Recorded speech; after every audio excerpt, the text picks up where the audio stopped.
ಹಿಂದೂ ಸಂಘಟನೆಯ ಮುಖಂಡರು ದೀನ ದಯಾಳ್ ಅವರು ನಮ್ಮ ಜೊತೆ ದೂರವಾಣಿ ಸಂಪರ್ಕದಲ್ಲಿದ್ದಾರೆ. ಸರ್ ನಮಸ್ತೆ. ನಮಸ್ತೆ. ನಮಸ್ತೆ ಮೇಡಮ್. ನಮಸ್ತೆ.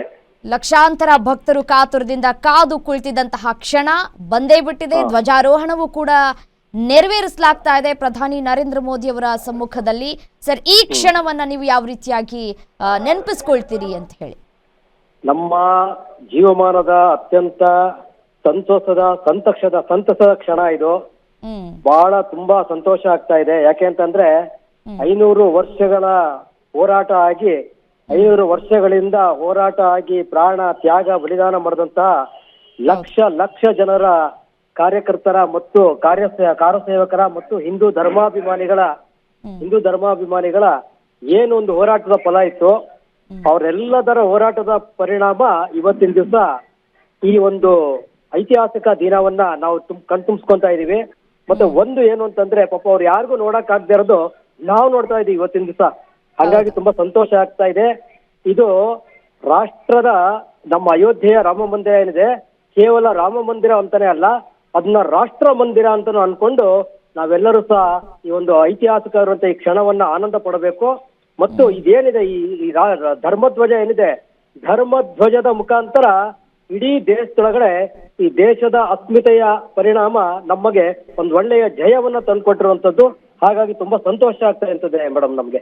ಲಕ್ಷಾಂತರ ಭಕ್ತರು ಕೂಡ ಅಲ್ಲಿ ಈಗಾಗಲೇ ನೆರೆದಿದ್ದಾರೆ ಸರ್. ಬಹಳ ವರ್ಷಗಳಿಂದಲೂ ಕೂಡ ಈ ಒಂದು ಕ್ಷಣಕ್ಕಾಗಿ ಸಾಕಷ್ಟು ತ್ಯಾಗಗಳಾಗಿದೆ, ಬಲಿದಾನ ಕೂಡ ಆಗಿದೆ. ಈಗ ಈ ಒಂದು ಕ್ಷಣಕ್ಕಾಗಿ ಲಕ್ಷಾಂತರ ಭಕ್ತರು ಕೂಡ ಸಾಕ್ಷಿಯಾಗಿದ್ದಾರೆ. ಇಲ್ಲಿಗೆ ಎಲ್ಲಾ ಹಂತದ ಕೆಲಸಗಳು ಮುಗಿತು ಅಂತನ ಅರ್ಥನಾ ಸರ್, ಈ ಧ್ವಜವನ್ನ ಹಾರಿಸೋದ್ರ ಮುಖಾಂತರ? ಈಗ ಏನು ಅಂತಂದ್ರೆ, ದೇವಾಲಯದ ಆವರಣದ ಒಳಗಡೆ ದೇವಾಲಯಕ್ಕೆ ಸಂಬಂಧಪಟ್ಟಿರುವಂತ ಏನು ಕೆಲಸ ಕಾರ್ಯಗಳಿದೆ ಅಷ್ಟು ಪೂರ್ಣ ಆಗಿದೆ ಅಂತ.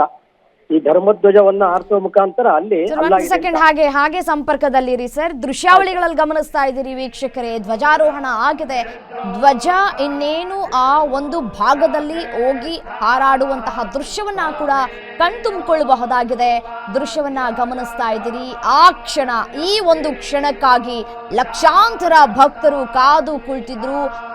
ಯಾವ ರೀತಿಯಾಗಿ ಹಾರಾಟವನ್ನ ಮಾಡ್ತಾ ಇದೆ ಧ್ವಜ ದೇವಸ್ಥಾನದ ಮೇಲೆ ಅನ್ನೋದನ್ನ ಗಮನಿಸ್ತಾ ಇದ್ದೀರಿ. ನಿಜಕ್ಕೂ ಈ ಕ್ಷಣವನ್ನ ನೋಡಿದ್ರೆ ದೀನ ದಯಾಳ್ ಸರ್ ಹೆಮ್ಮೆ ಆಗುತ್ತಲ್ವಾ? ಈ ಕ್ಷಣ ನಿಜಕ್ಕೂ ಮೈಯೆಲ್ಲ ರೋಮಾಂಚನ ಆಗ್ತಾ ಇದೆ ನನ್ಗೆ ಇಲ್ಲಿ ಕೂತ್ಕೊಂಡು.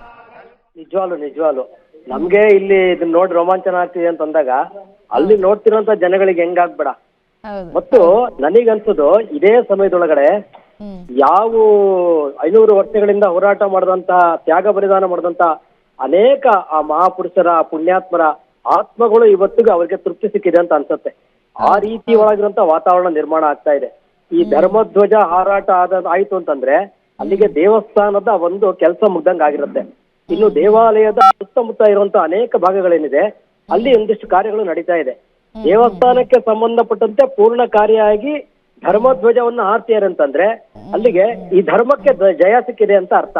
ನಾವು ದೃಶ್ಯದಲ್ಲಿ ಗಮನಿಸ್ತಾ ಇದೀವಿ ಸರ್, ಪ್ರಧಾನಿ ನರೇಂದ್ರ ಮೋದಿ ಅವರ ಮುಖದಲ್ಲಿ ನಗು.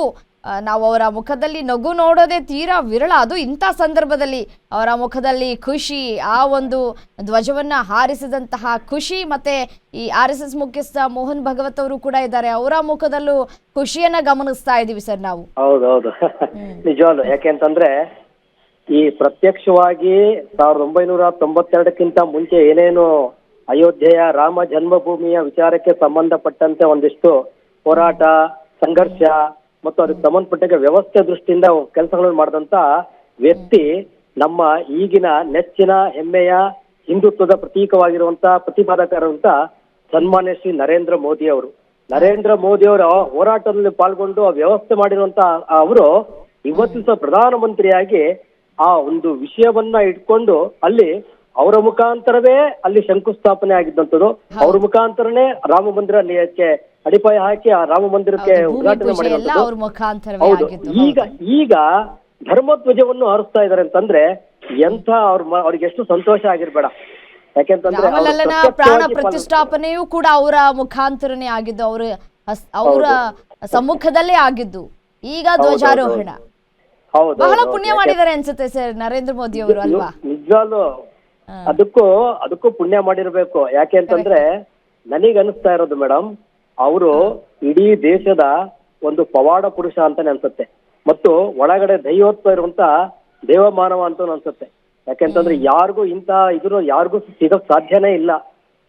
ಯಾಕೆಂತಂದ್ರೆ ಈ ದೇಶಕ್ಕೋಸ್ಕರ, ಈ ಧರ್ಮಕ್ಕೋಸ್ಕರ, ಈ ಸಮಾಜಕ್ಕೋಸ್ಕರ, ಭಾರತೀಯತೆಯ ಉಳಿವಿಗಾಗಿ, ಭಾರತೀಯ ಸಂಸ್ಕೃತಿಗಾಗಿ, ಹಿಂದೂ ಸಂಸ್ಕೃತಿಗಾಗಿ, ಹಿಂದುತ್ವದ ಉಳಿವಿಗಾಗಿ ತಮ್ಮ ಜೀವನವನ್ನೇ ಸಮರ್ಪಣೆ ಮಾಡಿಕೊಂಡು ತಮ್ಮ ಜೀವಿತ ಅವಧಿಯನ್ನ ಪೂರ್ಣವಾಗಿ ಇಲ್ಲಿ ಕಳೀತಾ ಇದ್ದಾರೆ ಅಂತಂದ್ರೆ ನಿಜವಾಗ್ಲೂ ಆ ಪುರುಷನೊಳಗೆ, ನಮ್ಮ ಪ್ರಧಾನಮಂತ್ರಿ ಒಳಗಡೆ ದೈವತ್ವ ಇದೆ ಅಂತಾನೆ ನನಗೆ ಭಾವನೆಯಲ್ಲಿ ಬರ್ತಾ ಇದೆ ಮೇಡಮ್. ನಮ್ಗೆ ತುಂಬಾ ಸಂತೋಷ ಆಗತ್ತೆ.